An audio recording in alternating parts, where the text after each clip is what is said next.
just as we're getting started, myself and Sarah McBride-Stewart and Joe Lello would just like to welcome you and thank you for being here today. And I'd like to pass you over to TC to open the event. Great, thanks, Sarah. So just to, as Sarah mentioned, so my name's TC Hales. I am the director of the Sustainable Places Research Institute, and it's really my great pleasure to introduce you to the first of two events that the Sustainable Places Research Institute is running over the next couple of months, really focused on thinking about the future of sustainable placemaking in the coming decade or few decades, and really trying to pull together some of the interesting subject matter that is going on in this area of the future. And so the first event that we are having here is about planetary health, and it's a real pleasure to have both Sarah and Joe agreeing to lead this event. I don't have a lot to say here other than to apologize. My nose is a bit croaky, and I'm feeling the effects of my first ever cold since the pandemic started. So I'm experiencing my own version of planetary health at the moment. But what I would say is that certainly we are living in an unprecedented time in terms of our understanding of the relationship between health, human health, and nature. And, you know, in particular through this pandemic, we have, you know, it's highlighted to us a lot of the many myriad of issues that have shown this relationship to be extremely important to us at a global scale. And it's a really prescient time that we have this new network within the university that is being developed in this area. And one of the things that I'm most excited about is really hearing the recognition through this idea of planetary health of the importance of academics working across disciplines. And obviously that is an extremely difficult challenge, particularly the thinking around the ways in which we think are quite different.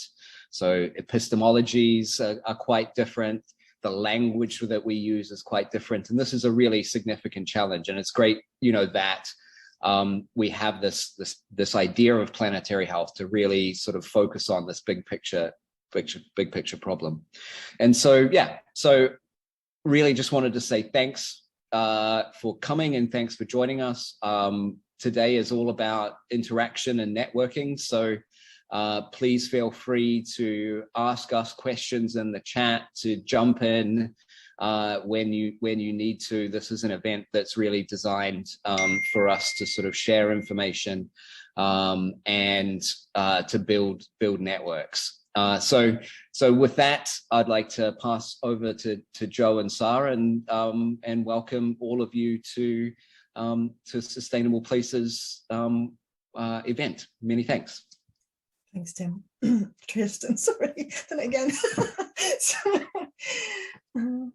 Thanks, TC, and thanks, Joe. Joe's going to share some slides for me now, and then I'll do the next part, and we'll do a team part of this. So myself and Joe would like to welcome you and thank you for coming to our launch of the Cardiff University Planetary Health University Research Network today. And we've been able to run this event, as TC has said, with the support of the Sustainable Places Institute. The official launch of Cardiff University's URNs is not until January next year, but we felt it was too much to allow the momentum of the Institute and of COP26 to slow down our process. Next slide, thanks, Joe. So the Planetary Health URN is a new initiative for Cardiff. It's a network that has been built around an idea that across the university and our partners, we have the interest and skills to work together in an interdisciplinary way, to seek solutions to global and local problems that improve and sustain health, human health, and importantly, the health of the environment in the context of a changing world. We want more than anything to be a space for learning together how to do this, rather than expecting that we know the best way to do this. And we welcome you to be part of this learning or even this unlearning together. Joe, can you pass the next slide? Thank you. So in the first session of today's event, you'll hear from a number of speakers about how they understand and make use of the concept of planetary health. And we're very grateful to have contributions from Professor Tony Capon, Professor Rachael Gooberman-Hill, Professor Les Bailey, and from Janice Werrett. And I will apologise for those of you. Tony is unable to attend in person today because, of course, it's a very unfriendly time in Australia in the morning at the moment. But he has sent a pre-recorded talk for us. In the afternoon, after a decent break from the Zoom, you'll return refreshed, and we'll invite TC to give us his thoughts on what we've heard and to facilitate a question and discussion. And then immediately after that, we will go into smaller groups where you'll be invited to share your contributions to planetary health now and in the future. And the aim of this event is to bring together a diverse group of people from across Cardiff and with our partners to begin the process of shaping our response to planetary health at Cardiff. And based across the expertise I can see around the Zoom room, we've already started to achieve the first part of this. So can you move to the next slide? Thank you. So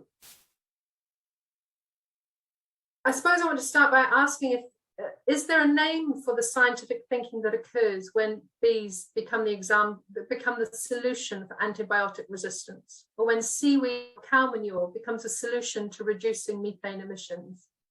Can we name the scientific type of thinking that happens when indigenous myths and legends become sources of new knowledge to heal trees, where their death would not only destroy entire forest ecosystems, but also have far-lasting health consequences for the same indigenous people whose culture and life is deeply entwined with those trees?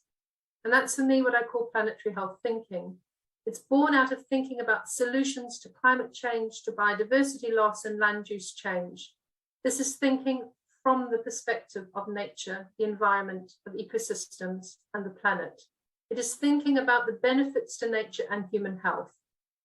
Planetary thinking is a synergistic, dynamic and creative thinking that happens when disciplines of all kinds come together on the same problem and bring their very different understandings of what the solution might look like. It creates dynamic and systemic relationships between natural and human processes that simultaneously improve the environment and human health. It's a concept that the Rockefeller Foundation and the Lancet launched in 2015, and it's grown internationally and in the UK. It sets the ambitious task of building solutions to global environmental changes, their effects on natural systems, and human health and well-being at multiple scales, from global to the local. In a planetary health approach, these connections are not trivial or coincidental. They require creative, trusting and sustained dialogue between sciences of all types, from anthropologists to planners to earth scientists to oncologists or audiologists. Interdisciplinary practice must be at the forefront of what universities do now. Showing leadership and interdisciplinarity is key to our survival. The next slide, Joe. So the network is well placed to build tools and create opportunities to build fundable projects based on collaborations that link these social, environmental and economic domains to meet the aims of the planetary health approach. And it aims to learn in our network from existing projects that fit within this framework, some of which you'll hear from today, but also our aim is to mentor new creative, thoughtful collaborations that will facilitate a clearer understanding of what drives and motivates researchers from different disciplines and to harness latent potential within the university. What our researchers require is a space to imagine, to believe, to generate these opportunities, to explore concepts and ideas from across disciplines, to link with our external partners and to build trust. So we're actively seeking to encourage synergies between those exploring an interdisciplinary approach to address areas such as the environmental impacts on health and health impacts on the environment, national and global, anthropogenically induced environmental challenges and changes, and their role in social and environmental injustices and inequalities.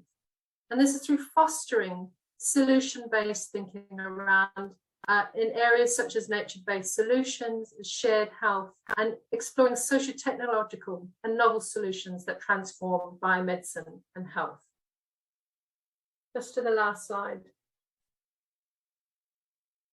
So for me, so as a social scientist, I see planetary health as thinking as critically relevant to how I respond to the climate crisis. I've observed examples of planetary health thinking in social policy and other areas in which I work. The co-creation of the UK's National Health Service and the national parks through Acts of Parliament put in place by Anara and Bevan, respectively in 1946 and 1949, is a good example of planetary health thinking.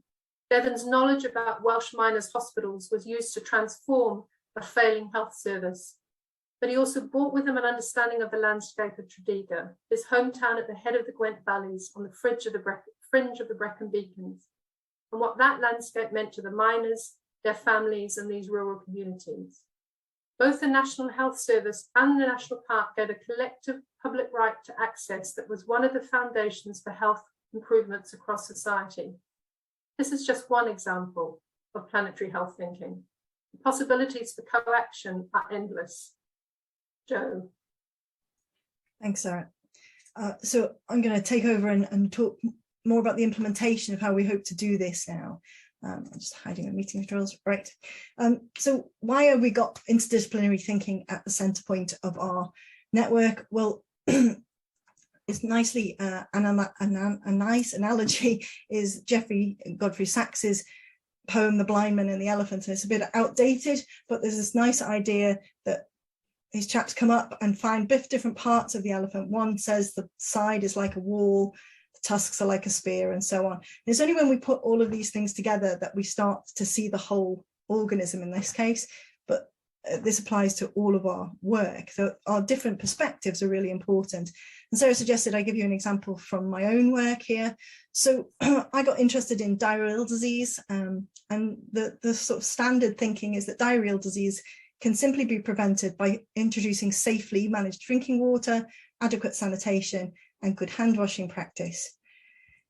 And that's all very well, but unfortunately, WASH is not very successful in many rural LMIC settings. There's been very many studies now which are showing this. And so I started to think of this from an ecological perspective, and I was thinking, well, perhaps they're missing transmission routes, perhaps it's the co-infections that are important.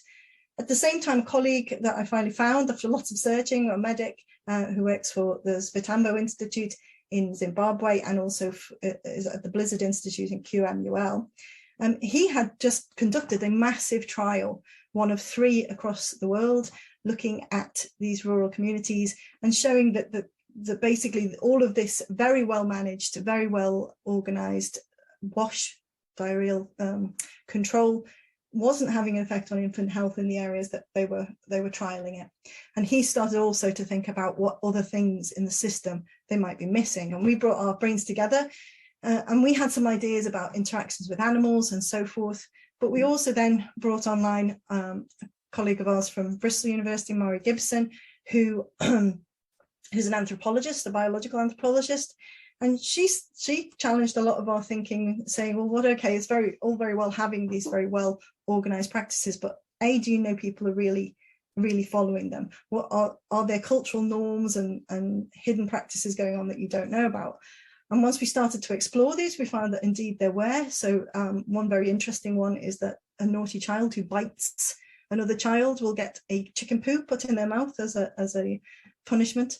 Another is that newborn babies, women were sneaking into hospital a little paste partially made up of the feces of the elder women in the society, who were thought to be intelligent and wise and also long-lived, to prime the baby with these pellets. And as we know about fecal transfer now, it doesn't sound so crazy, but of course these are communities that don't necessarily know about those kinds of things, and so there's this hidden underlying knowledge going on.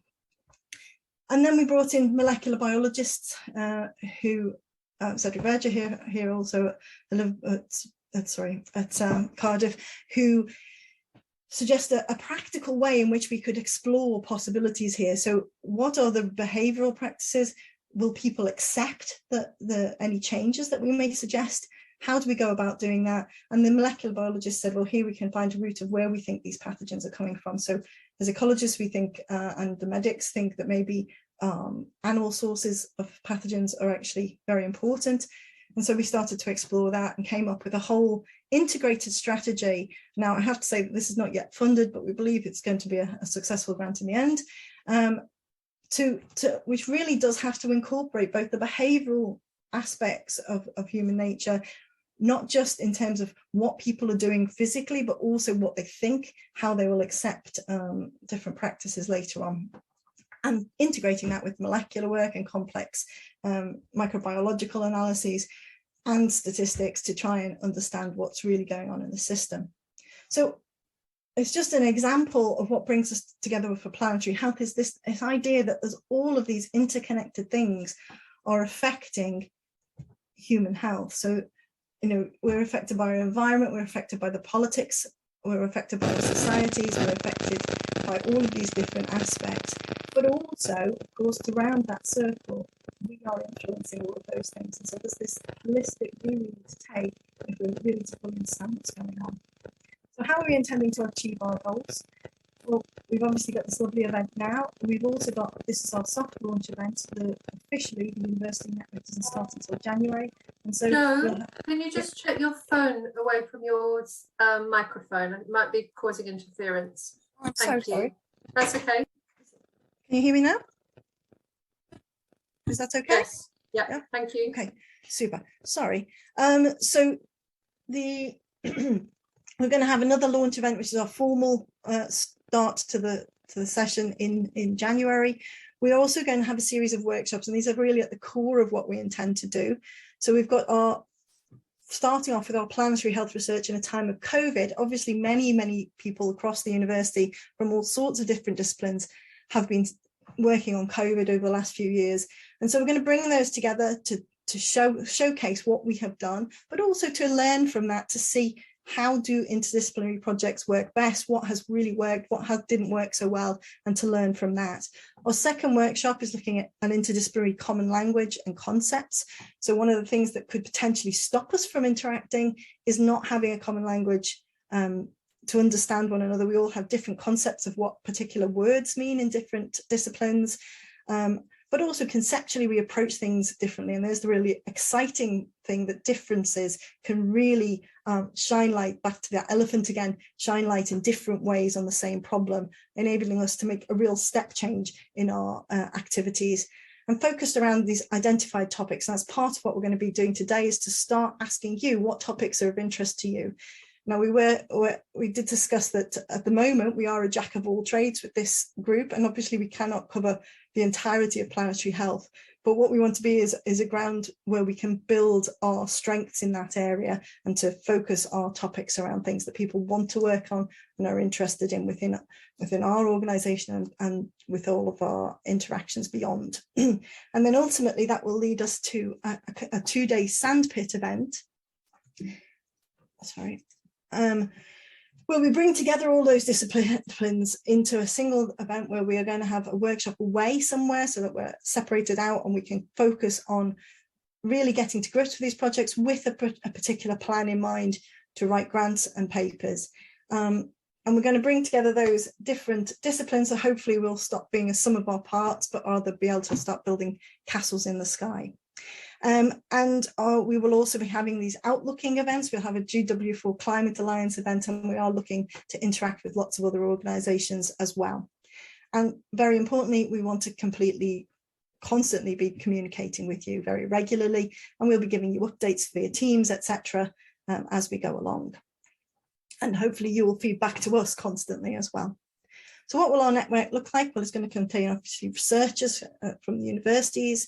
We also want to look at communities, and including those that are marginalised in communities and the activists in communities, public health and government bodies, including health, social care and environmental bodies, and also our industrial partners and entrepreneurs.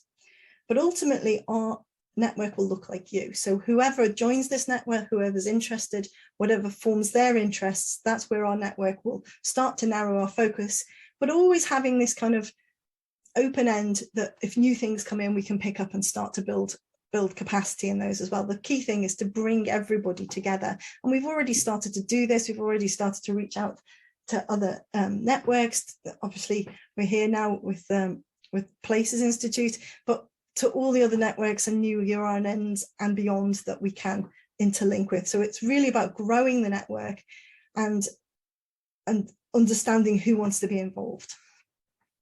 So what will success look like for the network? Well, we hope it will be a growing, but more than just numbers on a page, a participatory network. It's all very well having a large group of individuals, but if they're not interacting, then it's pretty meaningless. So we want you to participate, and we'll measure this through whether our workshops are well attended, and also whether they're well balanced in terms of profile, cross-college, cross-discipline, very importantly, including stakeholders, and with a good E&D profile. And one of the things we're particularly keen on is this full career span progression. We've noticed that there's quite a lot of supports around for early career, but the mid-career can falter a little. And so we want to really, this is one area where meeting new interdisciplinary partners and being able to have an opportunity to work with them can really push a profile forwards. So we also want to develop a common language and interdisciplinary team building, so that we know who is there, who we can collaborate with for particular projects, to build our capacity to move quickly when ideas come up, when grant funding comes up, when opportunities come up, or when a problem comes up that we think we can solve as a group. We want to also to be have a university-wide profile as a space for innovation. So we want to be known as the place where people can come and meet and do these things. And very importantly, also to be an out-looking unit, so a visible presence in a growing research field. So when we go for funding to various bodies, we'll have this planetary health network to refer back to. And there are so many cross-council in the UK and international funding sources now, and funding routes coming online that are focused on planetary health. And so what will it ultimately look like is research grant success and or progress for our members. So whether that's career progression or just getting into an area of research that they really wanted to do. And so I've got this picture here of people talking and across through. It's not to say that we don't want you to talk. We want you very much to talk to one another, but what we don't want to be is just a talking shop. And so what we really want to do is be a group of people that can really get our heads together so that we can get those eureka moments and really cross the next boundary to understand problems in a really deep way. And so chiefly, we want you to make us a success. So we would really need you on board and interacting with us. So please do help us with this. Thank you very much.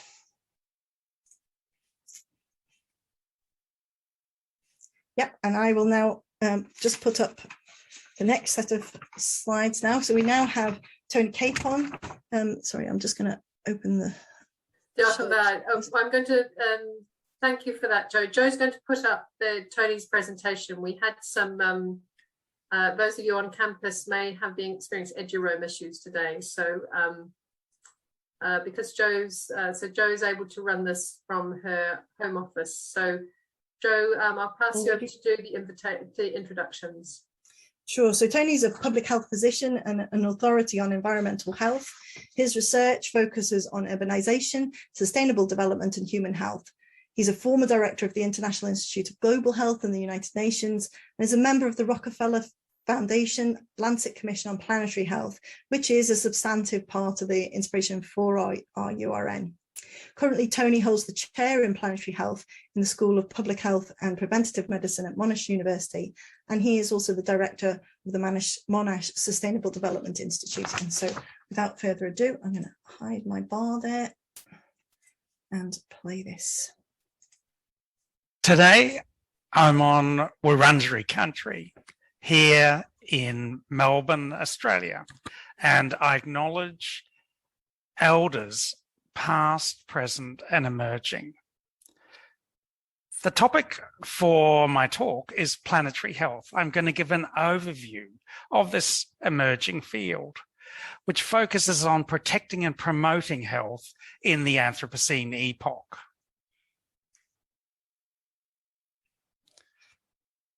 I'd like to start with some images from the 2019-2020 bushfires here in Australia.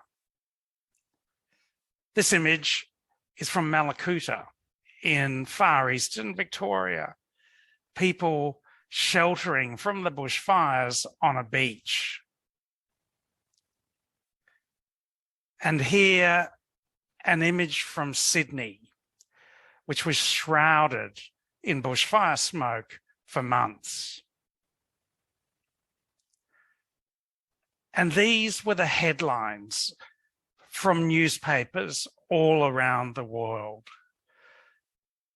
Those bushfires made clear that the climate has changed and it's affecting our health. In February of 2020, the rains came in Australia and doused the fires. But within weeks, we were facing another global health challenge, the coronavirus pandemic. These two major events can be understood as symptoms of the Anthropocene, signs that our ways of living are out of balance with natural systems and that it's affecting our health. In this talk, I'd like to do 5 things. First, make sure we're all on the same page with the concept of the Anthropocene. Then reflect on some relevant history and examine the key messages from the Rockefeller Foundation, Lancet Commission on Planetary Health, then some broader reflections on thinking ecologically about health, and finishing with the so what. What does it mean for the work we do? The Anthropocene defines Earth's most recent geological time period.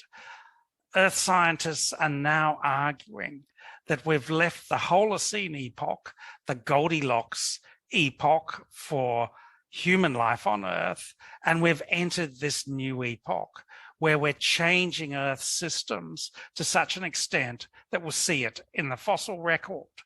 And in the bottom right of this slide, you'll see the address for a website where you can find out information about the Anthropocene. There's a range of materials, including video material, and I encourage you to look at the 3-minute animation that called Welcome to the Anthropocene, which describes the concept very clearly, I think. It's in the context of the Anthropocene that Richard Horton, the editor-in-chief of the Lancet, worked with the Rockefeller Foundation to establish a commission on planetary health back in 2014. And here's the title of that report, Safeguarding Human Health in the Anthropocene Epoch. You can see here a list of commissioners for that work. I was, at that time, the director of the Global Health Institute for United Nations University. And it was a great honor to be a member of that commission and to work with colleagues from a range of disciplines and regions of the world. Notably, the bottom line on this slide, you'll see that the work we did, which was a review of literature and key policy recommendations, built on previous work, including the One Health approach in infectious diseases, and notably the Brundtland Commission. Here's a picture of Dr. Gro Brundtland, who chaired the World Commission on Environment and Development in the 1980s. And the title of the report, published in 1987, Our Common Future. Gro Brundtland originally trained as a medical doctor in Norway before she went on to be Prime Minister of that country, to chair this World Commission, and later to direct the World Health Organization. That work introduced the concept of sustainable development to world leaders. And so it's memorable when we look back to remind ourselves that that work was informed by concerns for human health and well-being. It's a central concern in sustainable development. But we can go further back. Hippocrates, more than 2,000 years ago in ancient Greece, was writing books like this on airs, waters, and places. Hippocrates was talking to his patients. He was thinking about how they lived and where they lived and what those living conditions meant for their health and well-being. We can go further back, of course. Waiora is a Maori word for well-being and healthy waters, and it was the theme for the major health promotion conference back in 2019 in Rotorua, New Zealand, promoting planetary health and sustainable development for all. Waiora means well-being and healthy waters in Maori language, and this reminds us that for all Indigenous people around the world, these connections between human health and the health of the environment, the health of country, if you like, it's a central understanding for Indigenous people, and it informs everyday practices. So what did we find in that Lancet Commission? Well, we began by thinking about population, of course, and here a chart you've likely seen many times before. Population of the world, the purple bars from 1950 projected through to 2030. So you can see that through this phase of human development, total world population is growing inexorably. There are also two other lines on this chart. The blue line, the number of people living in rural areas, which is plateauing through this phase now, and the red line, the number of people living in cities. And you can see that not long ago, perhaps 10 years ago, we first passed the point where more people on Earth lived in cities for the first time in human history. And that for the foreseeable future, most population growth around the world will be in cities. And that's one reason why Sustainable Places Research Institute at Cardiff University is such an important institution. We also found through that Lancet Commission that by almost any measure, the human population is healthier now than ever before. So here, World Bank data, life expectancy data from 1960 on the left through to 2010. And the black line in the middle of this chart, the world average life expectancy, which has increased from the low 50s in 1960 through to the high 60s in 2010, and is now in the low 70s. The other coloured lines on this chart are life expectancy for different regions of the world. And so another message from this chart is that while in all regions life expectancy has increased through this period, there's still significant health inequity in Africa, South Central, and West Asia. In achieving those health gains, we've exploited the planet at an unprecedented rate. Here, escalating carbon dioxide emissions, ocean acidification, energy use, global deforestation, water use, fertilizer use. And you can see that for many of these measures, there was a real takeoff in the mid-20th century, and this is referred to as the Great Acceleration in recent decades. So what's planetary health? Put simply, planetary health is the health of human civilization and the state of the natural systems on which it depends.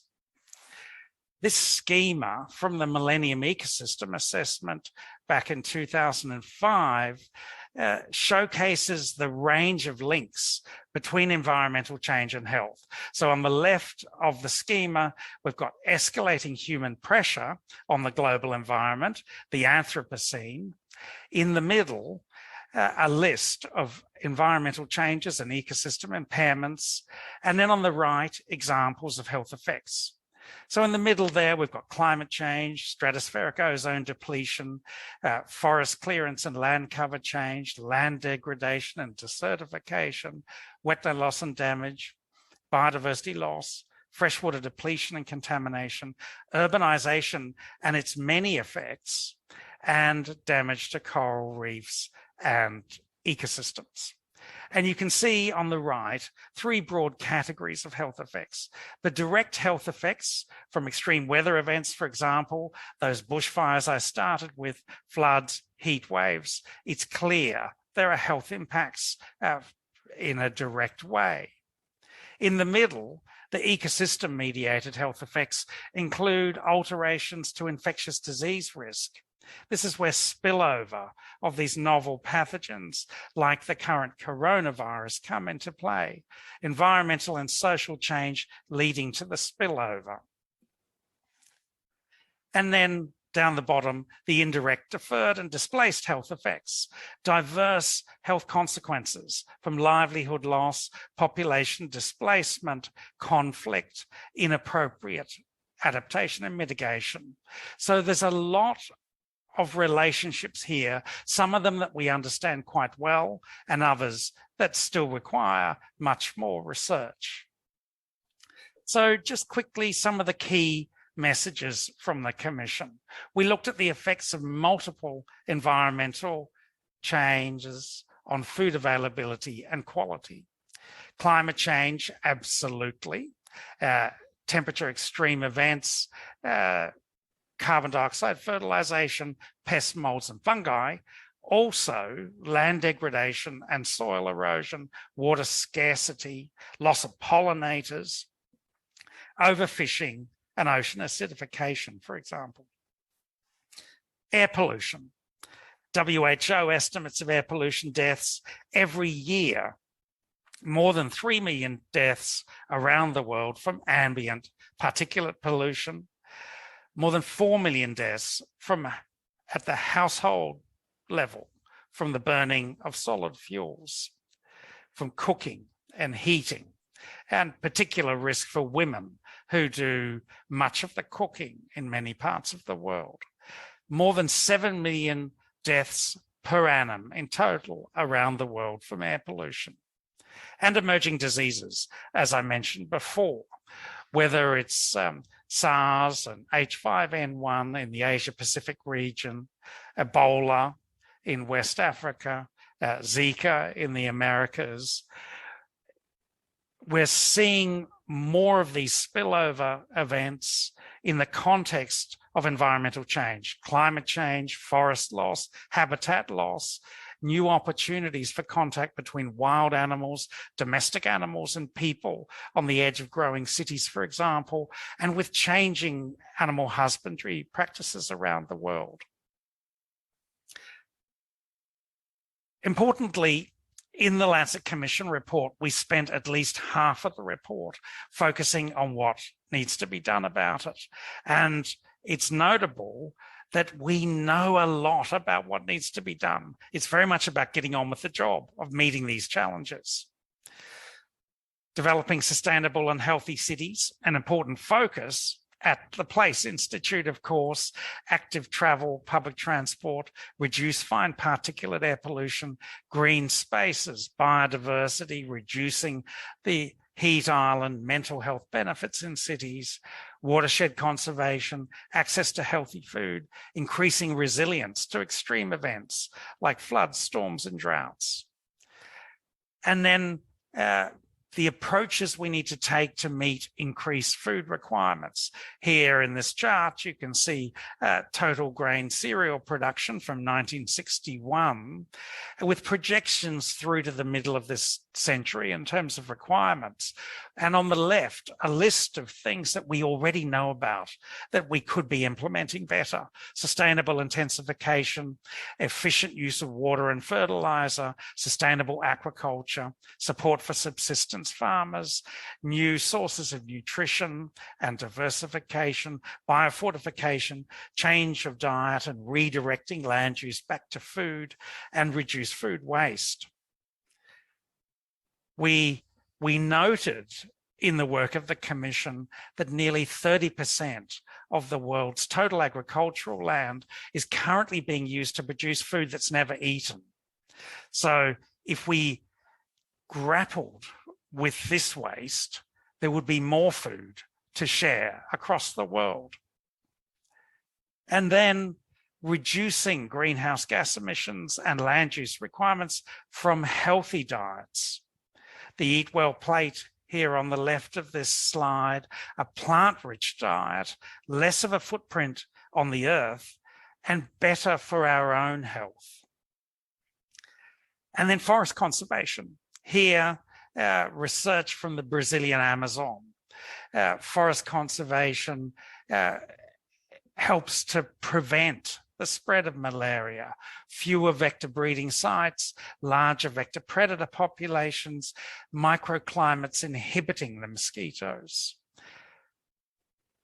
Acute respiratory infections, forests filtering air particulates, fewer fires and lower levels of smoke emissions, reducing the collection and burning of biomass fuels, and diarrhea, because the forests can reduce flooding and filter pathogens from surface water. And back to population, increasing access to modern family planning. We found that more than 200 million women who want to avoid pregnancy are not currently using effective contraception, and that access to family planning could cut maternal deaths by about 30%. And on the right of this slide, meeting these needs in low-income countries would cost only an additional $5 billion per annum, which is a fraction of the global development budget. And the circular economy. At the heart of our challenges is our contemporary economic model, this high consumption, wasteful model. And we need to transition rapidly to a circular model where we focus on reuse, repair, recycling. We perhaps no longer use the term waste because we understand that these are all resources and that the byproduct of one process can be an input to another process. So our conclusions were that solutions do lie within reach. They require a redefinition of prosperity to focus on quality of life and improved health for all, together with respect for the integrity of natural systems. We identified three broad categories of challenges in the Commission report. First, conceptual challenges, failures of imagination, if you like. And here an example is the way we measure progress. We often track gross domestic product, GDP. We need to move to genuine measures of progress beyond GDP to bring measures of health status and the environment into the way we think about progress in society. Secondly, governance challenges, failures of implementation, if you like. And here, the lack of attention to future generations. Notably in Wales, of course, since 2015, you've had a Wellbeing of Future Generations Act, and there's a lot for the world to learn from and with Wales in this context. And thirdly, research and information challenges, failures of knowledge, very relevant for universities, of course, and the need for the kind of research that's done in the Place Institute, transdisciplinary research, transcending academic disciplines and valuing the know-how of people in policy and practice, people doing things in society, the know-how of Indigenous people, bringing this together to improve our decision-making. Here's a link to the Lancet Commission site, and as well as the 50-page report there, you'll find shorter pieces of writing, video material, infographics that you may find useful. So placing that work in context, at the time that we were working on the commission, we were also working together around the world to shape the Sustainable Development Goals. One of those goals, of course, focused on health and well-being, Goal 3, but notably all of the other 16 goals can be considered focused on determinants of health or foundations of health. And this infographic from the World Health Organization makes that clear, with good health and well-being at the center of this platter and the other goals around the platter. Social determinants, economic determinants, and environmental determinants of health. And the UNDP, the largest UN organization, is now engaged with planetary health as a concept, and this issue brief released a few years ago making clear that planetary health can help us take an integrative approach to the implementation of the SDGs. So we're not going down 17 different silos.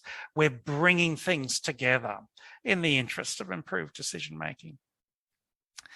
New journals publishing relevant research, the Lancet Planetary Health back in 2017, Nature Sustainability in 2018, other journals wanting to publish this kind of research. So that will improve the academic focus on this work, because it can be difficult to publish transdisciplinary work. Now, I'd like to make some general remarks about the importance of human ecology as a way of understanding patterns of human health, alongside epidemiology, if you like, in research, education, policy, and practice. And here I refer to the work of Stephen Boyden, an eminent Australian human ecologist, and here on the right, one of his books, The Biology of Civilization, Understanding Human Culture as a Force in Nature. That's the Anthropocene. In Stephen's work, he makes clear that all human activities, everything that people are doing on Earth every day, have the potential for positive or negative impacts on our health. In public health research, we talk about behavioral risk factors, human behaviors that affect health, for example, and they can affect health positively or negatively. We also talk about social determinants of health, things that we agree to do collectively that can safeguard health. For example, a tax system that redistributes wealth across society. That's a social foundation of health. Notably, human activities, the things that people are doing every day on Earth, also potentially have impacts on the health of the planet. And these are environmental impacts of development. And this is where environmental science, human geography, ecology come into play. And a new field that's emerged in recent decades, the ecological determinants of health. So the flow-on impacts of changes to the Earth for the health of people. That schema that I referred to earlier from the Millennium Ecosystem Assessment, a changing climate has impacts on the health of people. And the final slide in this sequence, where the arrows are shown in both directions, reminding us that we need to take a system approach here, understanding that when we make change in one part of the system, there will be flow-on consequence of that, and we can get feedbacks that can be positive outcomes, but also can be harmful. So this is Boyden's biosensitivity triangle. And just to use an example that's relevant to the Place Institute, urban policy, urban planning, urban design, development and manage will shape cities and then shape human activities. They will shape the things that people do in cities. And this has implications for the health of people and the health of the planet. And so we need to consider both people and planet in the way we do things. Here's another of Stephen's book, The Bio-Narrative, The Story of Life and Hope for the Future, published in recent years. And here's a link on the right where you can download this book for free. So let me conclude with two final slides. This one is an infographic that I developed with my colleague, Leo Robber, who's a designer based in Sydney. Planetary health understood as a cultural transformation. Planetary health is about safeguarding the health and well-being of current and future generations through good stewardship of Earth's natural systems and by rethinking the way we feed, move, house, power, and care for the world. So you can see here in this infographic, you can see Boyden's biosensitivity triangle up here on the right. The things we do, human activities, influencing the health of people and the health of the planet, and the feedbacks that occur. And then in the middle of the infographic, how we manage ourselves to leave no one behind. The language of the UN, of course, and considerations of equity in what we do. So our culture, our mindset, values, education, regulation, economic systems, all of these things will shape what people do on Earth and will influence our health and the health of natural systems. And we can chunk these up as 5 big pathways, for example, how we feed the world, how we move the world, how we house the world, how we power the world, how we care for the world. And then the bottom line on the infographic, that our future depends on the health of our natural world. We need to be constantly reminding us of this. And it has become challenging, there's no doubt. As more people spend more time inside buildings in cities, we lose connections with the natural world. So bringing that back in is fundamental. So what does all this mean? So 5 key messages. First, the need for an eco-social approach alongside biomedical approaches for understanding health, recognizing ecological, economic, and social determinants of health. Secondly, systems thinking, acknowledging the interdependence of all species on Earth, including the species we can't see, the myriad microorganisms, many of them good guys that we need to be healthy, trillions of microorganisms we need on our mucosa, in our gut every day to be living well. Let's not forget that as we control the coronavirus, important public health measures, of course, but microorganisms can be our friends, and we need to acknowledge that. Thirdly, intergenerational health equity. In public health, we're paying increasing attention to health equity issues, but we're principally focused on people we can see in the world, people who are alive at the moment.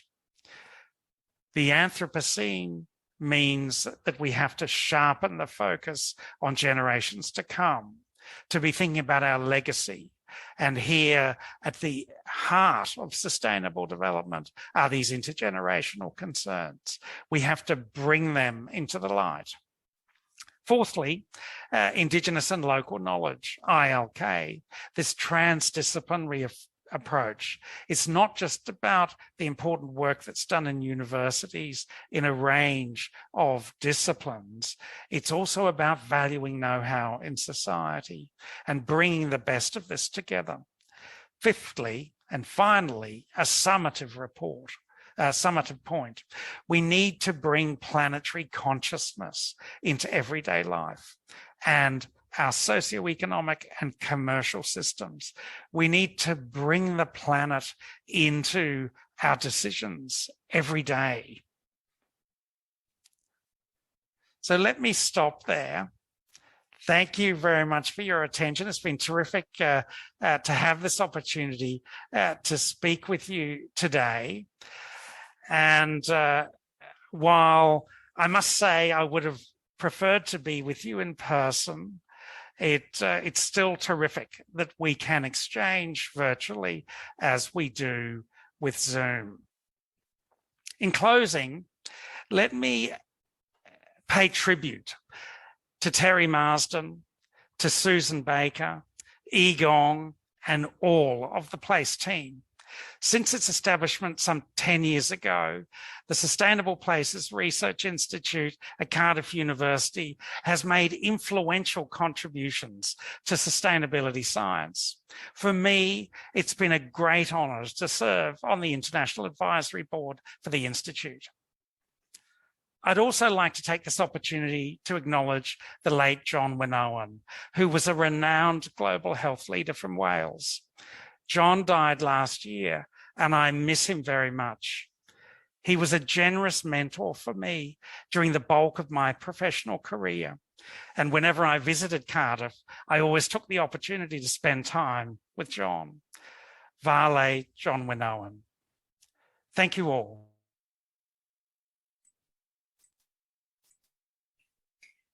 Thank you.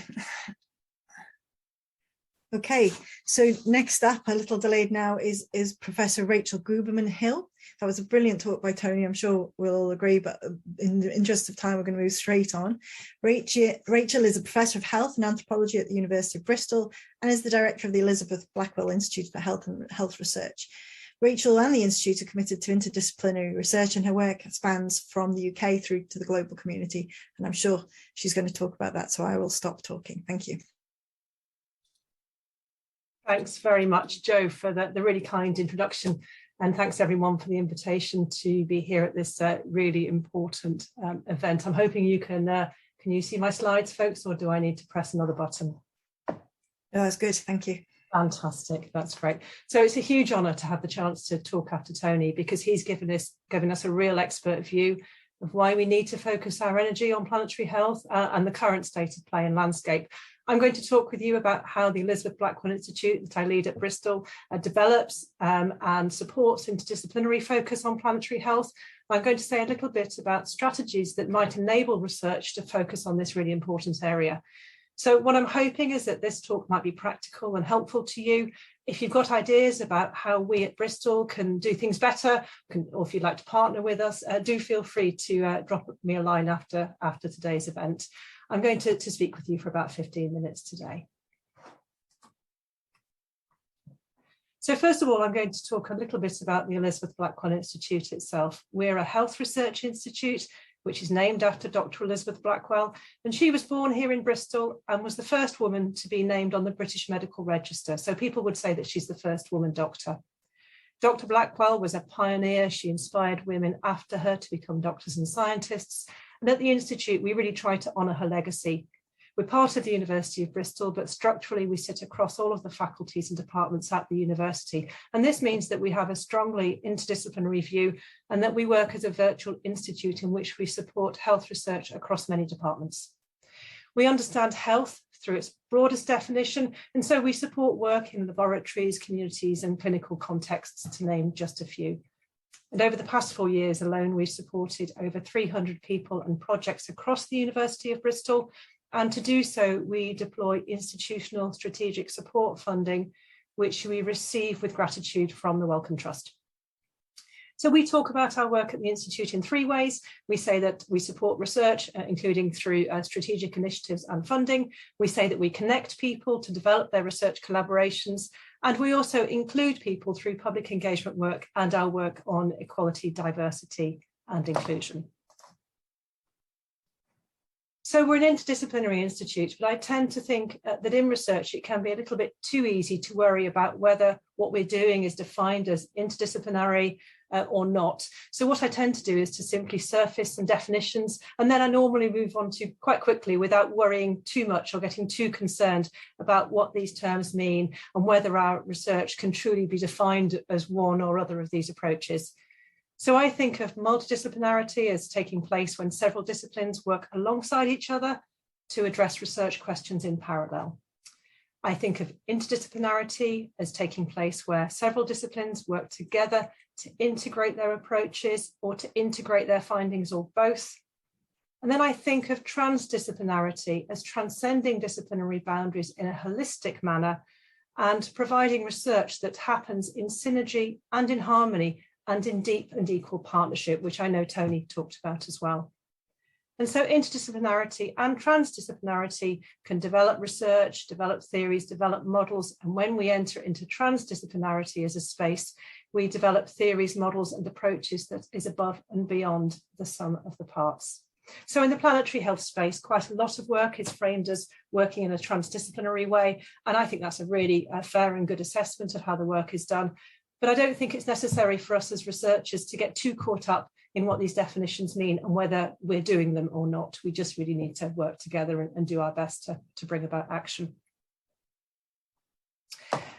So I thought I'd say a little bit about what we do at the Institute in Bristol to develop new interdisciplinary research areas. And we have something of a process for this, and this slide just summarises the process for you.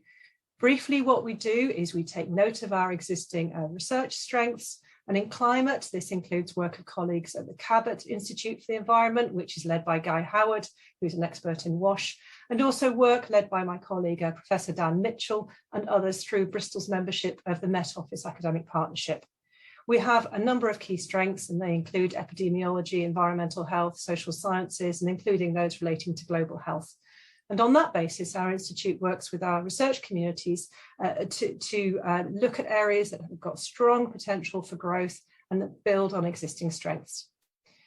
We then put in a number of measures to encourage and support people's focus on a priority area. I'll say more in a few minutes about focus. And we then move towards a phase of building and scaling up. Through all of these stages, we use mechanisms that enable collaboration and partnerships, and we're really pleased to work already in partnerships such as the GW4 Climate Alliance, which is with universities of Cardiff, Exeter, Bath, and us in Bristol.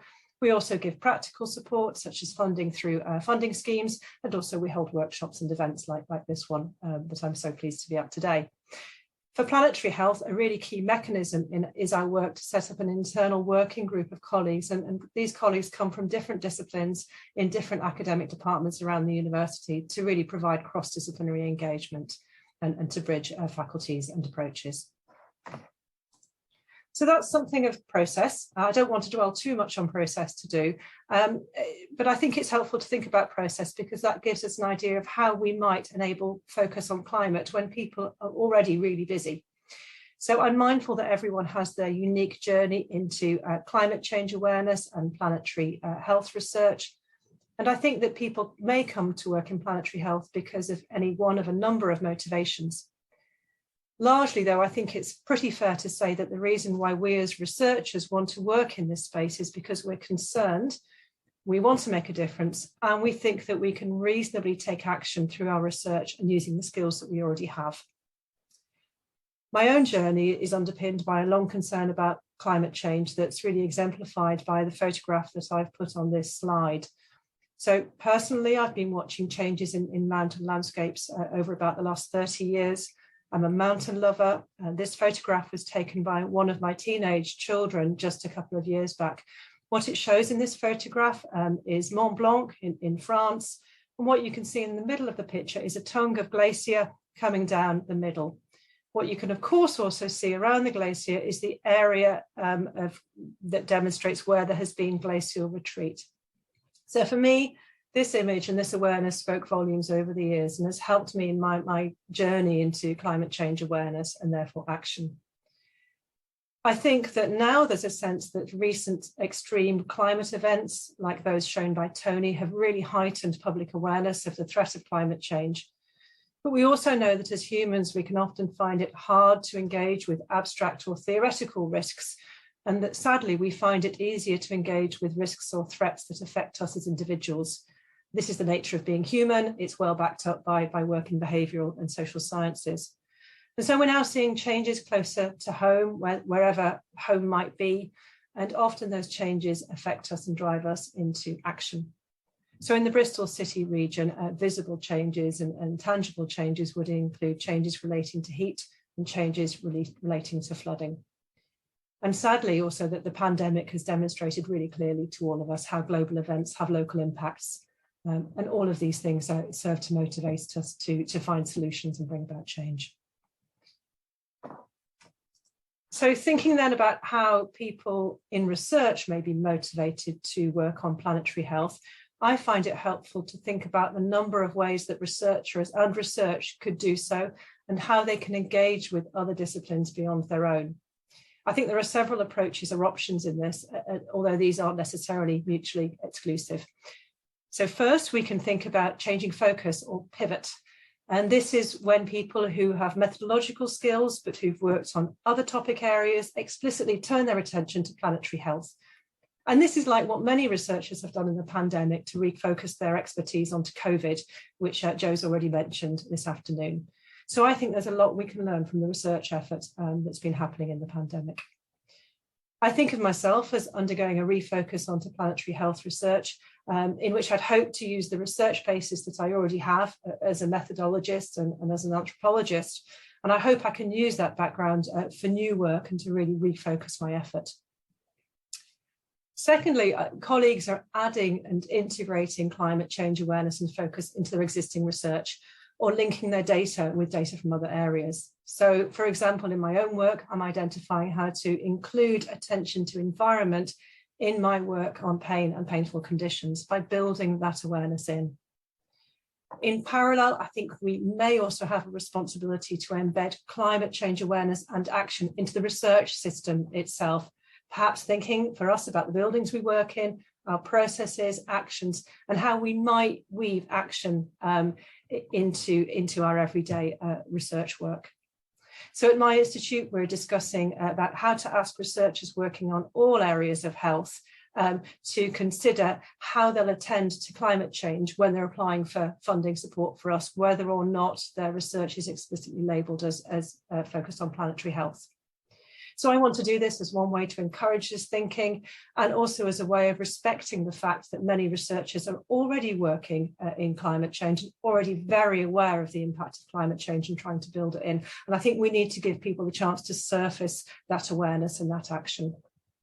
I think that equality, diversity and inclusion has been on this ongoing journey in recent years itself. So why don't we do this with climate change as well? A third way I think of when I'm thinking about the role of research in the climate crisis is to think about how climate change encompasses and influences everything that we do by default, whether we mention it or not. This more meta approach realises that absolutely every piece of research we do, every project, every programme, every initiative is conducted in light of the reality of climate change. And I think this is what Tony refers to as planetary consciousness. Conceptualizing our research as intrinsically focused on planetary health is something like the shift to understanding research as always considering ethical practice. We just do it, it's business as usual. And so I think that climate has to become part and parcel and center stage in everything that we do. So I can think of many brilliant examples of research that help us to consider the importance and relevance of climate to health. And these can help to drive the pivot, integration or encompassing approaches. So I did just want to show you some work by my brilliant colleague, Dr. Eunice Lowe at Bristol. You can see her picture and contact details in the bottom right of this slide. So Eunice looks at heat and her work includes simulation of urban heat islands into the future. And this map, that is drawn from her paper in the Journal of Climate in the year 2020, shows gridded climate observations, and these show increases over time in heat. And her work highlights very clearly the rises in heat in some urban areas in the UK, so very close to home work. Eunice's work intersects perfectly with the world of health by examining links of this work on heat to health, particularly focused on mortality. So through this, she brings the research close to home for those of us in Bristol, because this chart is Bristol projections. So here we can see a figure showing projections of heat mortality by projected rises in temperature at 1.5, 2 and 3 degrees in any 10-year period when climate stabilizes at these temperatures. And these kind of visuals have important messages. The green bar is historical and the purple is at 3 degrees. Don't worry too much about the detail here, because what really matters is the interpretation. And what Eunice says about this data and why it's important is shown by the third slide that she's given me for today, which is where she shows that there are impacts of heat that intersect with a change in demographics, with an aging population, and that urbanization is associated with mortality, with urban areas warmer than those that are less urban, which can then have an influence in planning the city and rural scapes into the future. So this is really important work that can make a difference. So the last pieces of research that I'd like to mention is some of the work that's underway in our institute at the moment, that's absolutely in the planetary health space and that brings disciplines together. So we ran a funding scheme recently, and these on this slide are the successful projects. These are all projects that seek to understand the impact of climate change and to look at health outcomes explicitly. I hope the list gives you a flavour of the diversity of the work that we support. We've got air quality, HIV and food insecurity featuring there. These are all interdisciplinary, and we ask applicants to be cross-disciplinary in their approach, but we support their efforts to do so. These projects seek to understand what we need to be doing, and they pave the way for us to be able to focus on how we prevent, reduce the risk of, or reduce the impact of climate on health outcomes. So looking at the final project on the list, there is a project led by Mary Zhang, and this can be really seen as an eco-social approach in which the research team are recognising the ecological, economic and social determinants of health. This project includes experts in modelling, climate, soil, water engineering, food security, poverty and well-being among women and children. And it also includes expertise in international poverty research. So really diverse team working together to deliver something at scale which crosses disciplines. So I think finally, we're all highly motivated. We're all taking action in lots of different ways. If we understand our roots into awareness and then we mobilise our skills, I think we can work brilliantly together across disciplines to find solutions to planetary health. And there's a lot that we can do. So I'll just finishing up by saying thank you hugely for the kind invitation to join you today. I'm sorry I can't stay for the rest of the afternoon. I'm committed elsewhere. I'll be really sorry to miss the fantastic talks and the conversations that are happening next. I would like to wish you all very well with your work and wish you good luck in pursuing it. I hope and I'm sure you'll find interdisciplinarity as productive and heartening as I do. And I know that all of you are working in an interdisciplinary manner already. So good luck with your work and thank you very much for the event today. Thank you, Rachel, for a brilliant talk and for such an inspiring talk as well. And I'm sure that this won't be the last, I hope it won't be the last interaction between us. So thank you very much for your time today. And again, I apologise for taking up more than we expected. Right, thank you very much. Okay, so our next speaker today is Professor Les Bailey. Les, are you there? I am indeed. Excellent, good. So Les is going to share his slides with us. So I'll tell you a little bit about him while he's doing that. Les is a professor of microbiology here in our own School of Pharmacy and Pharmaceutical Sciences, where he's the project principal investigator of PharmaBees, which he's going to talk to us about today. And Les is also a NATO-funded biosensor project and a project led by Welsh Government National Science Academy aimed at boosting STEM uptake amongst Key Stage 3 pupils, in which he's still talking about bees as well. In his earlier work, Les was in the US researching medical countermeasures to combat global threats. And so as he's still here to tell us about it, I presume that went well. Without further ado, I will pass over to Les and let him talk to you. Thank you very much. Yeah, it's interesting. I sort of struggle to define myself these days. I mean, I am a card-carrying microbiologist that work for the defence community in the US and the UK on as intimated nasty bugs. But now I find myself more and more involved in projects around green prescribing, pollinators, mental health. So hopefully you'll get a flavour of the journey that's gone from a lab-based researcher into someone that spends more time talking to social science people, which is an interesting experience for a more hardcore science person. So I'm happy to share how that journey has gone as I progress. Hopefully you'll recognise the cartoon person. This is me. As a scientist, I am famous as a children book cartoon character trying to save the world with plants and bees, and I'll tell you a bit more about that in a moment. But I think the key point about this, and I realise a bit more of it, that we are, no matter how different we are, all made of stardust. Everything in this world is stardust, and we'll go back to it.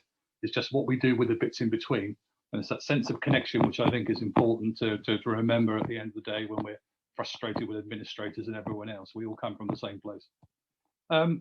It's been alluded to the impact of evolution, and of course, being a microbiologist, I am interested in early life forms that emerged at the beginning of our planet, and indeed, it's those life forms that are still around. It's just sobering to believe that microorganisms popped up about 4.5 billion years ago, whereas humans are only relatively recent in the scale of things, but we seem to be very good at making messes of things. That's probably just more of a philosophical comment. But bugs have been around for a long time, billions of years, and because they're bugs and they can evolve and they're very clever, they've also been able to make antibiotics. And antibiotics aren't recent. It wasn't Fleming that invented the antibiotic. They have also been around for billions of years, and they've been used to in the natural world to deal with competitors for food and resources. And it's only recently we found ways to use that to treat odd diseases.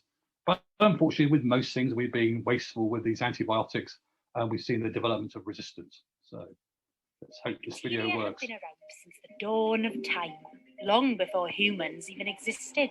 And since then, they've pretty much enjoyed free reign over the earth to infect, replicate, and do those things that bacteria do.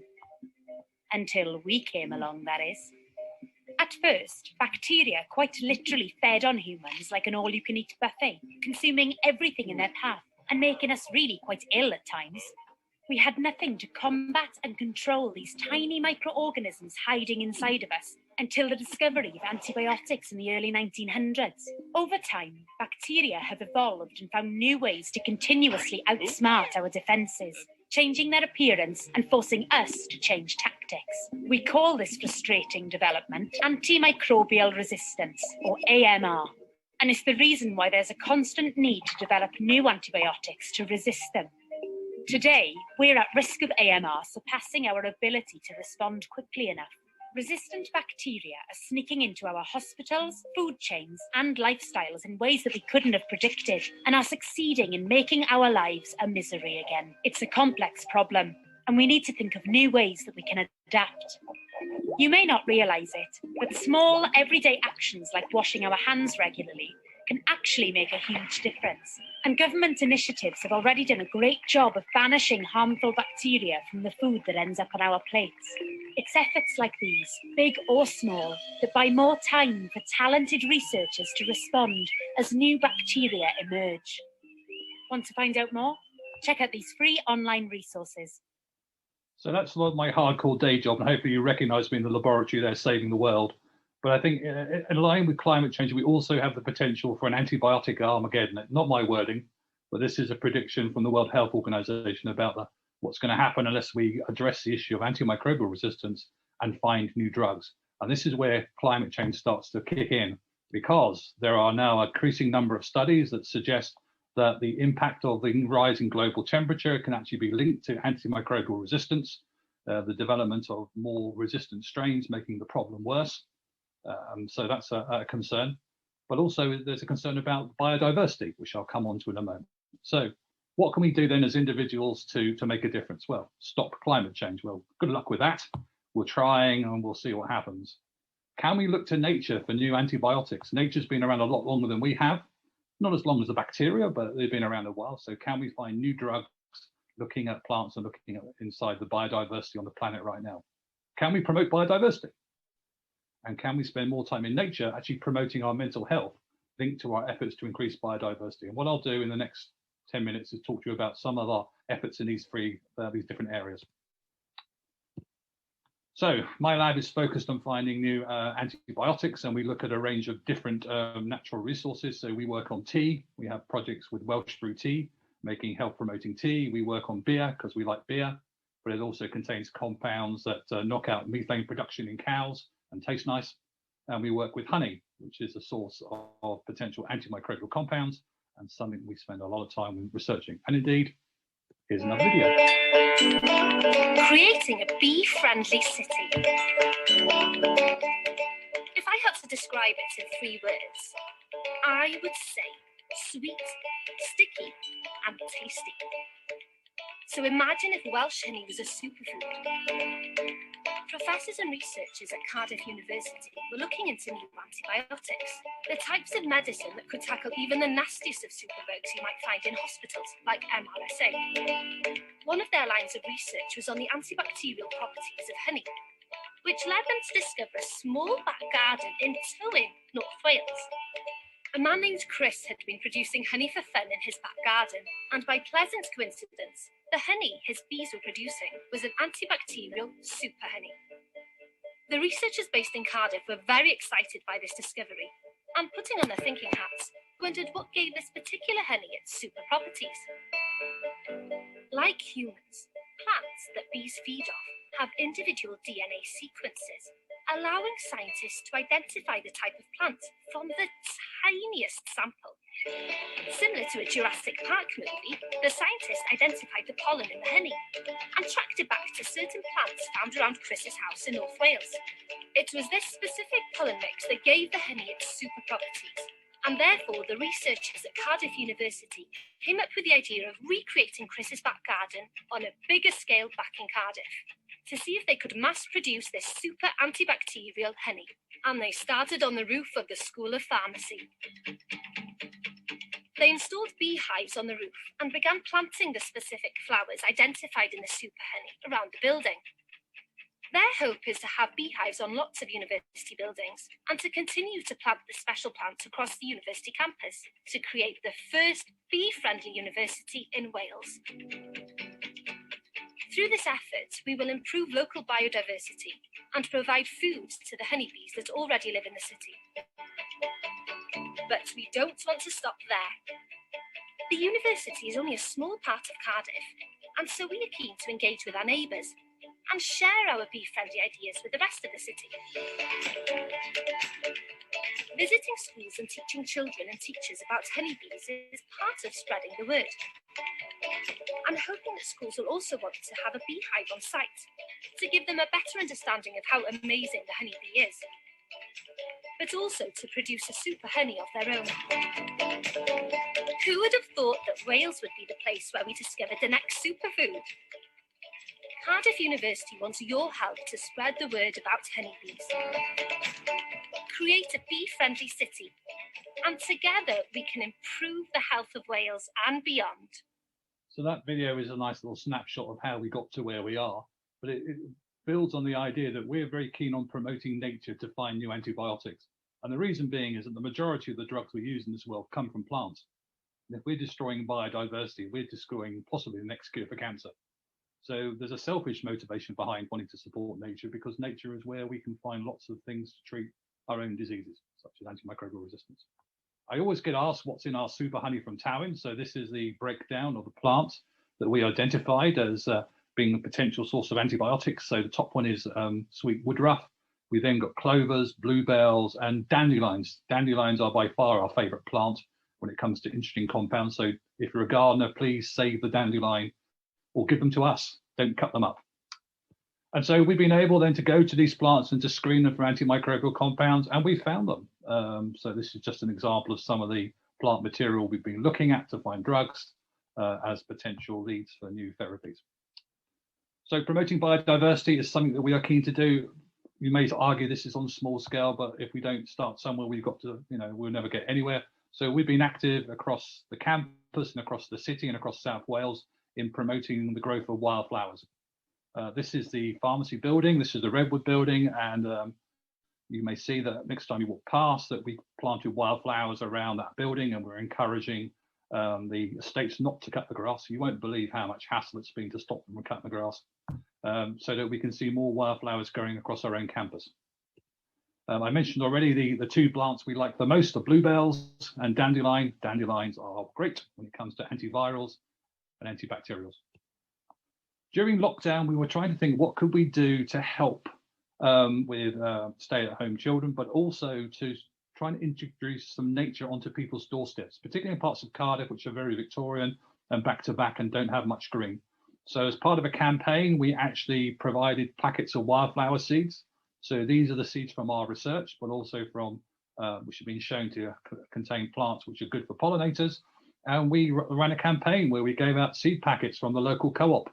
And we encouraged people to take these seeds home and to grow them and to report back to us as to how the plants grew, but also to record the insects that visit them, to try and create a sort of citizen science project with the residents of Cardiff. We've also been supporting beehives on university buildings. So these are the hives on the business school. There's also hives on Hayden Ellis and other schools. And this is a way for us to encourage more bees and biodiversity, but also to help staff connect with beekeeping. You'll be surprised how therapeutic being able to look after bees proves to be. And we're again exploring projects with beekeepers across Wales to see whether we can measure this impact of engaging in this support of nature on mental wellbeing. We work a lot with schools. Indeed, we have an extensive interaction with local schools across South Wales, and we have been going out now and still going out into schools in Carmarthen to teach children about the importance of bees, but also about antimicrobial resistance and pollinators. Something stopped. Why am I not going forwards on my slides? There we go. As well as schools, we work with community groups here in Cardiff and again in South Wales.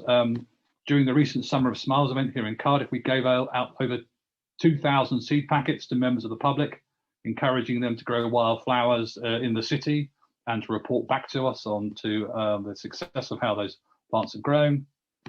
We've also developed an app called Spotter Bee. So this is an app on a mobile phone platform, both Android and Apple. And what it allows people to do is to take photographs of bees and the plants the bees are feeding on and to upload them onto the platform. What that then gives you is a representation of what bee species have been recorded in the city over time, but also the plants on which they feed.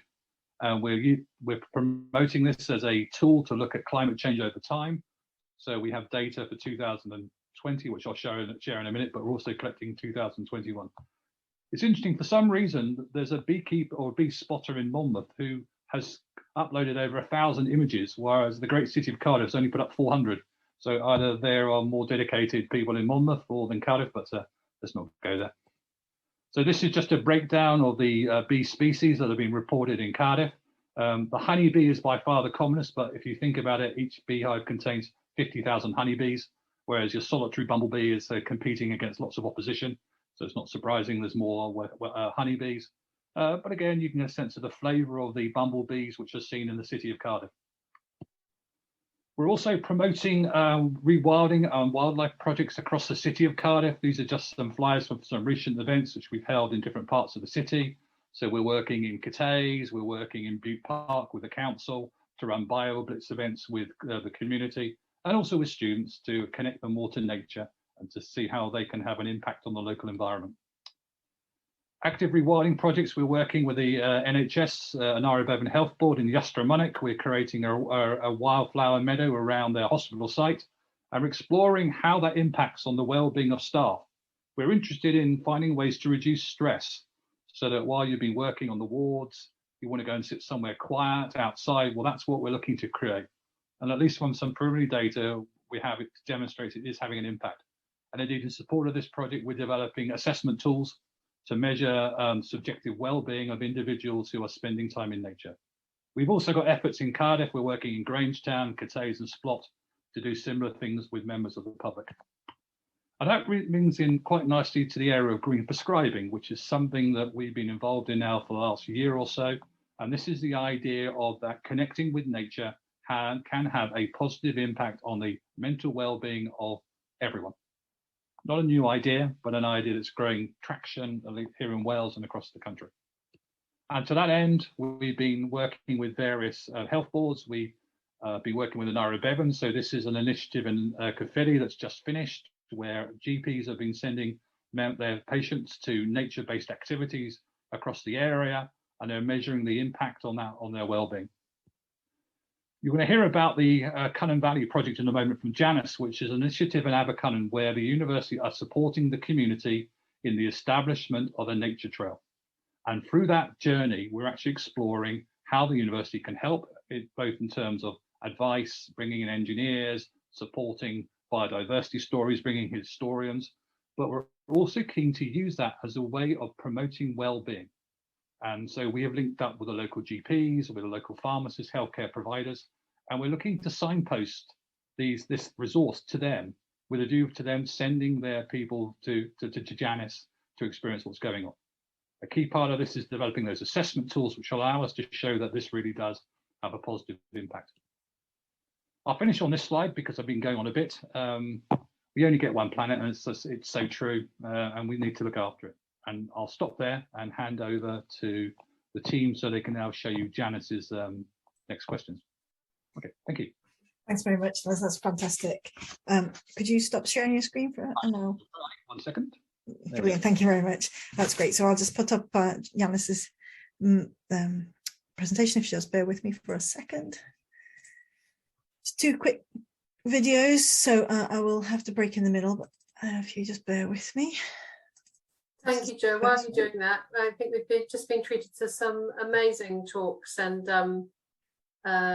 also just to acknowledge the team of researchers who are working with Liz, myself, Ria Dunkley, and Phoebe Nicol, some of the research team that are involved in some of the projects that Liz has mentioned. Thank you. So Janice Werris, she's founder and director of the Canon Valley Organic Adventures, which is a new 5-acre conservation site and community garden. And Janice and the organisation facilitate green prescription services to the community, provide accredited skills development for all ages. Janice has a degree in psychology and criminology, and one of her goals is to help people turn their lives around with these green solutions at the heart of this enterprise. And so without further ado, I will let her speak for herself. And I am the direct founder of Canon Valley Organic Adventures.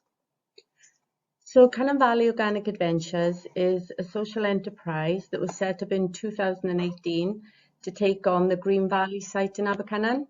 The land hadn't been touched for a number of years, and it was very neglected. So at that time I had no knowledge of conservation or of gardening, but the land captivated me. I could see, even though it was in such a bad way, you know, I could see dragonflies and damselflies, and somebody had to take over really and nurture the land. So initially, myself and 2 young men with autism began coming into the site every day and just cutting back the brambles. But what we discovered was that as we nurtured the land was nurturing us in return. I could feel myself growing a lot stronger, a lot more resilient.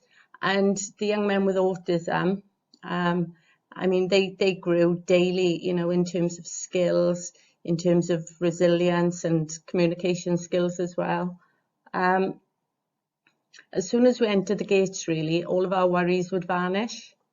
So the young men with autism, they developed quite quickly, and as more and more people began to engage and word spread about the benefits of wellbeing here on site, local doctors began to engage with us, and we began the green prescribing route. So the 2 young men with autism actually one went on to full-time employment, and the other went into full-time college. During the summer, the local school children began to join us, and they loved it so much that every year now we run a summer school through the school holidays, but every school holiday as well we will run certain activities because we've become really close to the children. It's also helped us to develop a relationship with the wider community as well.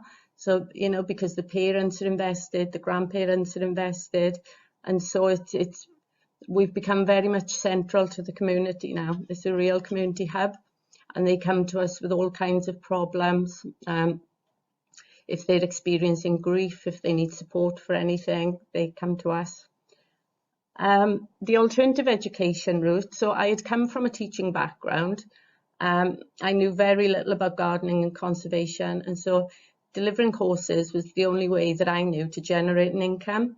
So I set us up as a branch of the West Midlands Open College Network, and I began to write accredited courses so that I could give something back to the volunteers. So our qualifications vary, and they sort of run from entry level right up to level 4.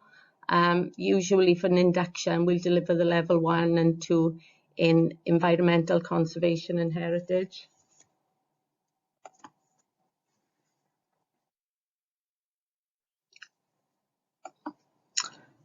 So research shows that the environment that we're in can increase or decrease our stress, which in turn will have an impact on our bodies. So what we see, hear and experience in any given moment will change not only our mood, but our nervous system, our endocrine and immune systems too.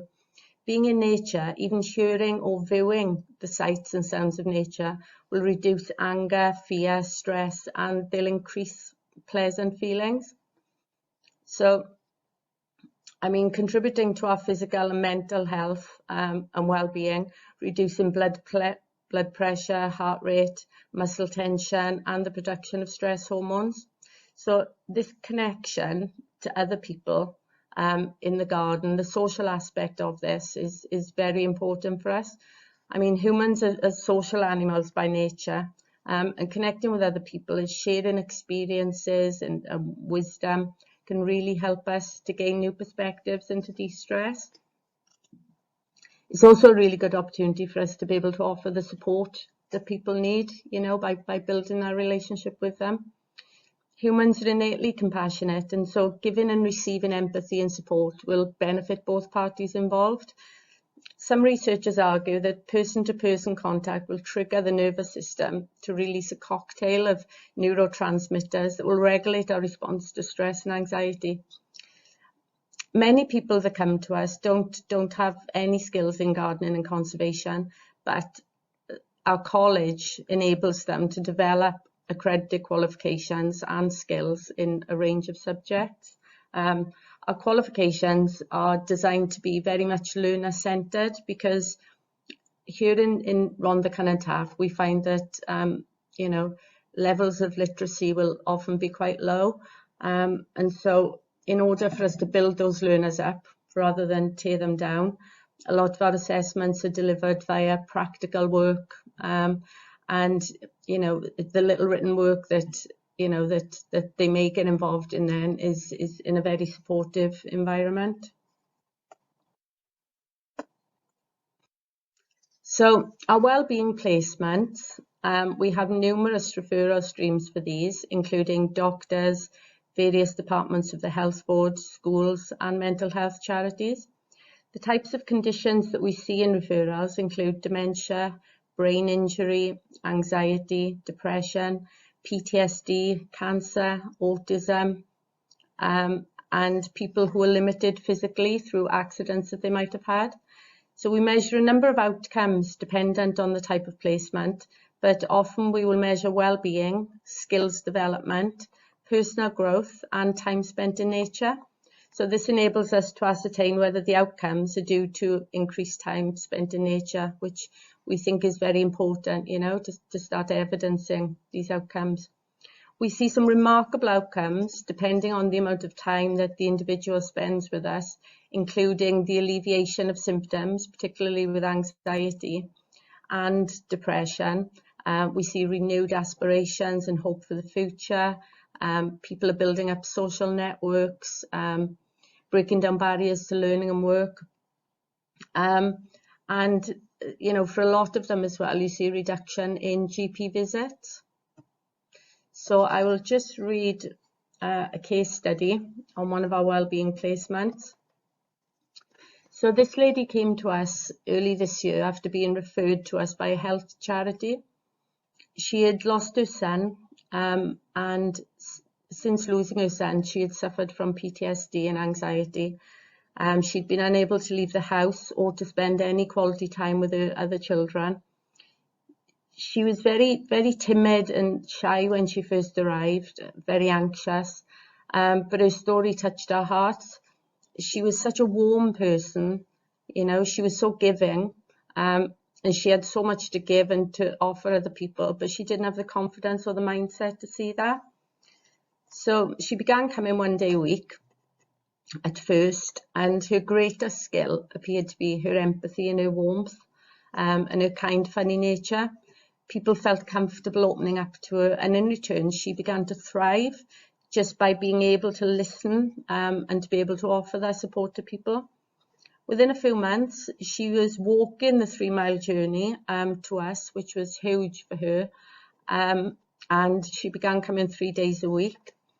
She is undertaking her teaching course with us now, and she teaches our children with special needs. I've also supported her to set up her own social enterprise in order for her to use her lived experience of grief to support others who might be experiencing the same thing. So I've got a little quote here from the lady in question, and she says, "Coming to the garden has changed my life. I was in such a dark place, consumed with grief, but the garden has reminded me of the good in the world. The environment is so peaceful and pretty, and the people are so caring and inspiring. I feel valued and needed, and I have a renewed purpose." So our alternative education and wellbeing placements. So these are my favourite type of placements. So schools will refer children to us, aged between 14 and 16, sometimes younger if they're really struggling with their mental health in school.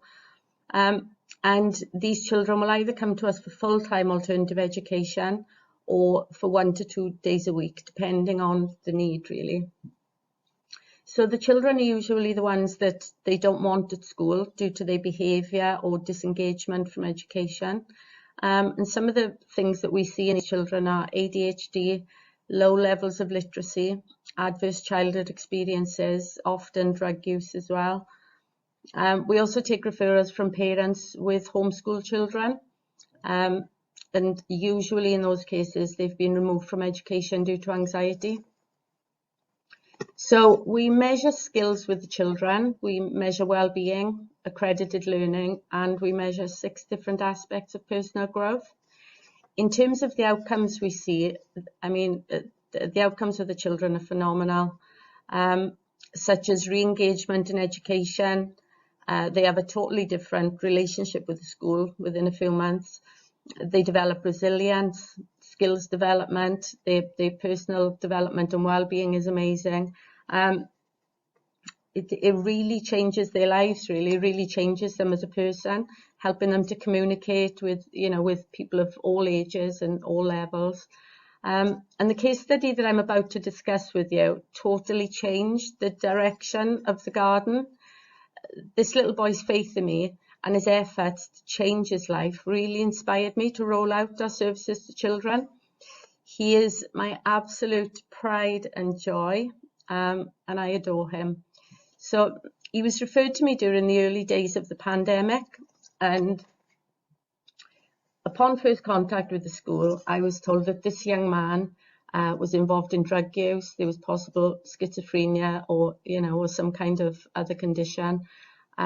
And I was told that he had an explosive temper and I probably wouldn't be able to do a lot with him. But the first time that I met him, I saw something totally different to what I was expecting. I saw a young man who could see that I had come out and I was in a new environment and that I might have been feeling out of place. And he went out of his way to make me feel comfortable there. So I took him for 5 days a week. And as time went on, I was amazed by the transformation in him. I noticed his communication skills changing, first of all. You know, he was handling conflict a lot better. His anger was getting better. I watched him complete numerous qualifications.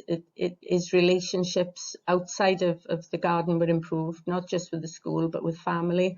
He stopped using drugs and getting into trouble. And he now helps me to teach the new children that come in. He is so responsible, and he is an absolutely amazing role model for the children, and I would be lost without him. He actually leaves school formally in the summer, and he will come straight to me instead of having that transition period. He will come straight to me on a paid traineeship, where he will stay with me until he's 19 and we can train him as a teacher. So I recently received a text from his mother, and a part of the text read, "Thank you so much. My boy was so lost and somehow you found him. I honestly didn't think he would see the age of 15, but you've helped to change him. You've helped to change the course of his life, and he absolutely adores you." So he now acts as a mentor for me. And as I said, he's waiting for the time when he can complete his teacher training to help those children that are in a similar situation to where he was. So in terms of local issues we see around climate change, the main issues that we see locally at a community level tend to be flooding,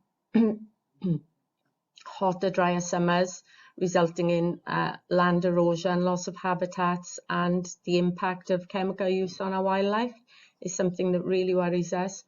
So in the valleys, climate change is one of those terms that we all recognise, but the people know very little about.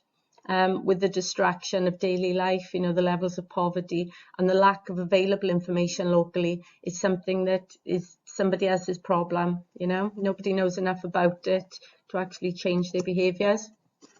Now, in my experience, what I've witnessed is that green prescribing can help people to connect with nature, and the more invested they become in spending that time in nature, the more they want to learn about the environment, the more they want to protect the environment and their local wildlife as well. So we teach our volunteers the value of everything in nature, from a worm burrowing away, creating tunnels in the ground to let in the light, to a weed that may have amazing nutritional value and makes it a cheap, tasty ingredient for a meal as well. So we teach the impact of food on our carbon footprint, and we help to identify alternatives. The health and social care sector services provide around 5% of the UK's CO2, and the largest part of that is related to the medicine supply chain.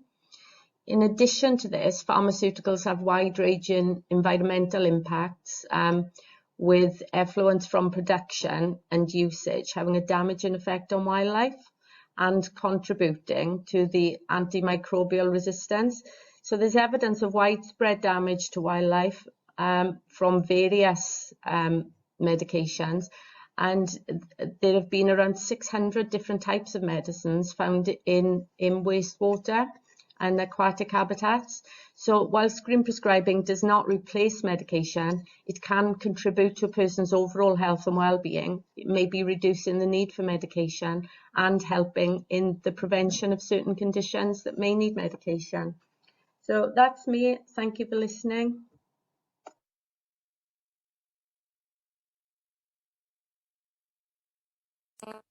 Thank you very much for that. So that was a wonderful presentation by Janice. I think we decided to alter the schedule slightly. There was a short sort of advertisement video for Canon Valley, but we will put that on Twitter, I think is what we've just said very briefly, quickly behind the scenes, just to keep things time, because we have gone over time.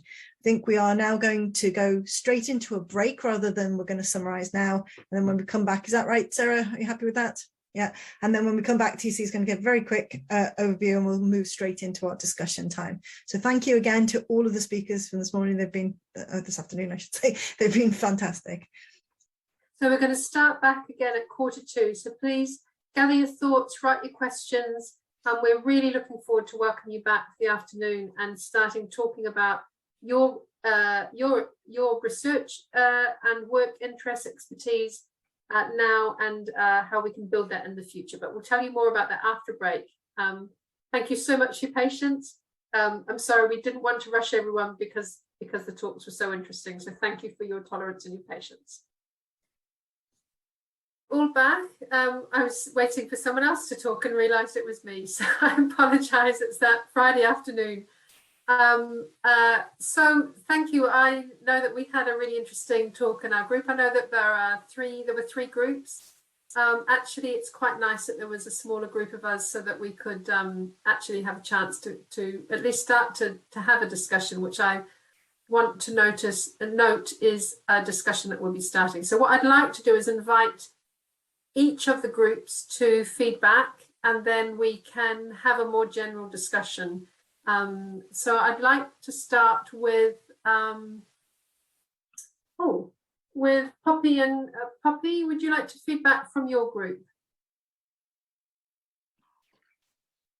Hi everyone. Sorry, I'm eating an apple.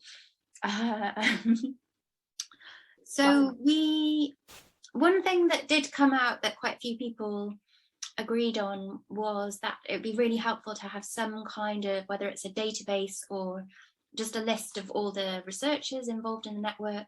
So that would really support any potentials for collaboration. And yeah, I think that would be the major take home.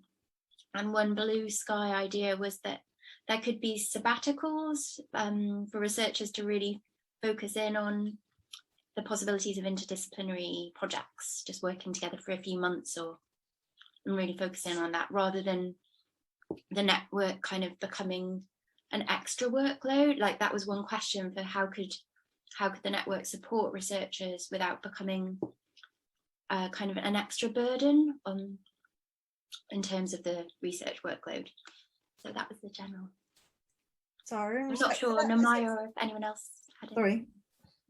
I was just going to say, sorry, you just reminded me with sabbaticals. Is it worth us sending around that that grant thing that you highlighted to me the other day? So there is and that's great. Thank you for raising those. We do have plans for a introductions channel, which we will send you details of in the next month. Might not be immediate. And we do have plans for, and there are quite a lot of internships and kind of cross-university learning research grants, one of which Joe has mentioned recently. So we will update and send those details, but we recognise the kind of more formal requests as well. So that's a great idea. Thank you. Anyone else from that group want to add anything else that Poppy might have missed or that you wanted to contribute? Not that Poppy's missed anything, but if you wanted to add anything else, put your spin on it. No? Oh, Sian? It wasn't mentioned, just if a website or something were established later, just ensure that it has a brief summary of the network, how many members, how many schools, who exactly, something quite easily cut and paste into grant applications for the future that everyone could just reference. That's really helpful to know, and we will have the support of Central University, hopefully, once we launch these in January, to kind of do all of that. So thank you. So while those will happen, they won't be immediate. So please keep with us on the journey. Thank you. Who from the next group? I think Nadia was going to feedback from the local and global group.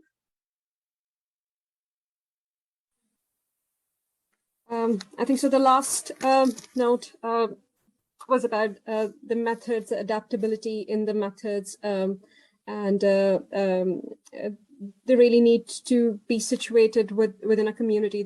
There should be more flexibility within those methods, because as a researcher, we learn we should not prescribe preconceived methods on a community, and that will really opens up a lot of avenues. And from those local distinct examples, experiences, lived experiences, we sort of can gain a lot of knowledge, and we can add on a larger scale on sort of on scaling up. We can learn, and we can revise our methods to critically reflect on the research.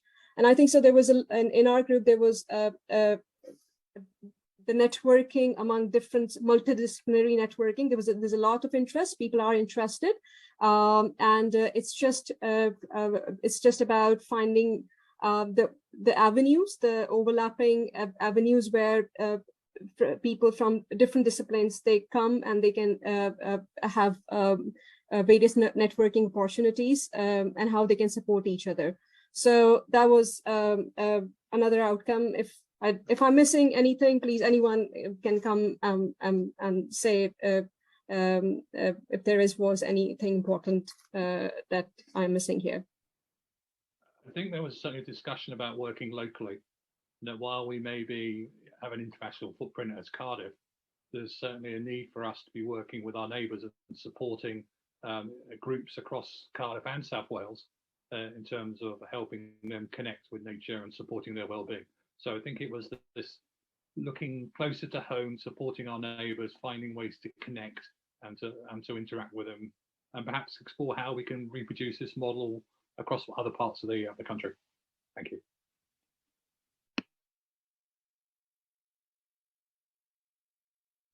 I think Naja's point about methodological learning as well is quite useful. About some interdisciplinary work may require some more methodological, more creative, innovative methodologies, and so that opportunity for some methodological learning within the network, I think was the point that Naja was raising, which was really important. Thank you for that. And I think the last group, Alice, I think you were going to feedback from the Novel Ideas group. Yeah, I mean, actually really similar kind of ideas. I think in sharing about our research, we start to recognise and appreciate how our sort of commonalities might be thematic, disciplinary, methodological, or sort of come under the same question, but the novelty is really in these combinations. So yeah, in building the network, we'd like more opportunity to connect with people, to sort of find these shared, or find inspiration maybe in sort of perhaps unexpected combinations. And we had a really nice idea from Sarah about maybe a speed dating event where we could connect with people that we might not get a chance to speak to ordinarily. There was also mention of a database as well, a searchable database for people and resources that are committed to the network, and a website as well. So yes, it's some things coming up. And then support for embedding a culture of considering planetary scale questions into practice. So in terms of grant applications, peer reviewing, yeah, I think that sums up about. I don't know if anyone else wants to add. May I just extend on that point, because I really thought that was quite a novel thing with Kim raised it, that she's part of, correct me if I'm wrong, Kim, and part of Medic's kind of grant development team, and so they support grant development. And what she was saying is that they could embed a question in there that's about, are you considering planetary health implications, but that would need to link back very importantly to a useful database or a useful structure of directory of skills. Otherwise it just ends up being, they don't know where to turn. So I thought that was really, really unusual. And I don't know what similar practices across the university. We could perhaps talk about putting on the performers for grants. I don't know. We'd need to discuss the culture across different parts of the uni, of course, in how they do that. Can I just clarify that the service that's provided is actually for NHS staff and social care, so it's not for academics? Sorry. This is a broader reach, really. Although we do work with academics within CTR, and a lot of the work that comes through would go through, partnership with CTR. The actual research design and conduct service is funded through Welsh Government, through Healthcare Research Wales. Interesting. And so it's for those who, would not know about this network because it's an institutional one. It's actually a broader reach. That's very exciting. University systems as well, though. Thank you. No, that's really great. I really like that idea, and I think some progressing of. I mean, we already put some check boxes and things like: have you planned your travel sustainably for your grant that you're putting in, or your? And I think because we write a lot of grants now across the university and with health and social care sector as well as third sector, I think having two ways. One is not just have you raised the question, but because we have a grant review process that is now much more rigorous within the university as well, that we also could offer ourselves as reviewers for grants where we pose that question also. So that might be some really good kind of, I think that grant process or that writing process will be really important, and making sure that the social science, for example, is good enough, is a good quality, rigorous social science that goes into some of these multidisciplinary grant projects is actually really important, and vice versa. So I thank you for that, Kim. I think and that the group, I think that's a really good suggestion. I think also now that I understand fully where you're coming from, Kim, literally physically where you're coming from, in terms of what you do, I think your comment about there's a feedback on your mic. Can you? Sorry, it might be your phone again. Sorry. So can you hear me now? Is that okay? Yeah, your dialect's gone. My dialect. So my Dalek voice. Right.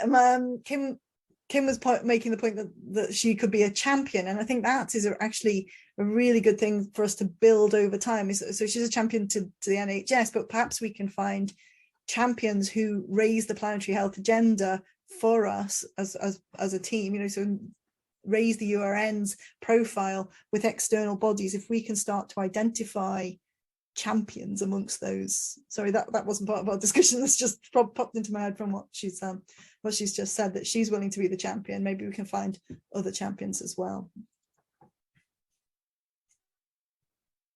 Well, I'm thinking that that's probably a really good place to end on. It looks like we've started to have a conversation. We've had some really brilliant talks today. I'm very, very grateful to all of our speakers. I'm very grateful for all of your contributions.